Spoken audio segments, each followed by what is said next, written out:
చంటి కోరుకున్న విధంగానే చంచలమ్మ ఆరు బయట వెన్నెల్లో చంద్రుని చూస్తూ కొత్త ఆవకాయ పచ్చడితో అందరికీ ముద్దలు చేసి పెడుతుంది. అయితే అంతగా ఆరాటపడిన చంటి తినకుండా చంచలమ్మనే చూస్తూ ఉంటాడు. ఏంటి చంటి తినకుండా నన్నే చూస్తున్నావు అని అయితే అంటూ ఉంటే, అమ్మాయి గారిని మర్చిపోయారండి మీరు అని అయితే అనడంతో ఒక్కసారిగా ఆమె బాధపడిపోతుంది. అవును కదా! నా కోడల్ని ఎలా మర్చిపోయాను అని అయితే అంటూ ఇక అందరూ ఏమో పనోళ్ళ మాటలిని ఆ అమ్మాయి గారిని ఇప్పుడెందుకు కోడల్ని ఇక్కడ పిలిపించేది, అందరం ప్రశాంతంగా తింటున్నాం కదా అన్నట్టు మాట్లాడతారనమాట. అంటే సింధూర వస్తే ఒక అరిష్టం అన్నట్టు వాళ్ళు ఫీల్ అవుతూ ఉంటారు కదా, అలాగని.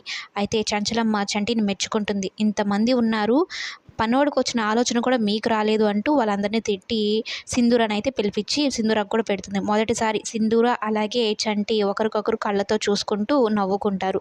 మరోవైపు అంటే చంచలమ్మ కొడుకు కార్తీక్‌కి ఇష్టమైన పొలం అన్నమాట, మామిడి తోట.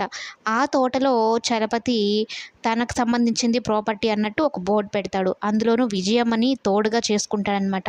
అంటే నా పొలంలో వి చంచలమ్మ నా పొలాన్ని లాక్కుంటుంది, మీరే సహాయం చేయాలంటే విజయమ్మకి చెప్పి వాళ్ళిద్దరికి గొడవలు పెట్టాలన్నట్టు చూస్తూ ఉంటాడనమాట చలపతి. ఇక విజయమ్మ కూడా వాడి మాటలు విని పరిగెస్తూ ఉంటుంది కారులో. ఇంకా పొయ్యి తాడో పేడో తేల్చేద్దాం ఈరోజు చంచలమ్మది అన్నట్టుగా. అయితే సింధూర ఎక్కడికి అత్తమ్మ కోపంగా వెళ్తున్నారు అంటే, ఈ చాముండి నీ వల్లనే నీ దరిద్రపు కాలు ఇంట్లో పెట్టావు కదా, అందుకే మా అత్తమ్మకి ఈ అగచాట్లు, మా పొలంలో ఎవడో బోర్డు పెట్టాడంటూ అంటూ సింధూరాన్ని తిడుతూ ఉంటుంది ఈ చాముండి.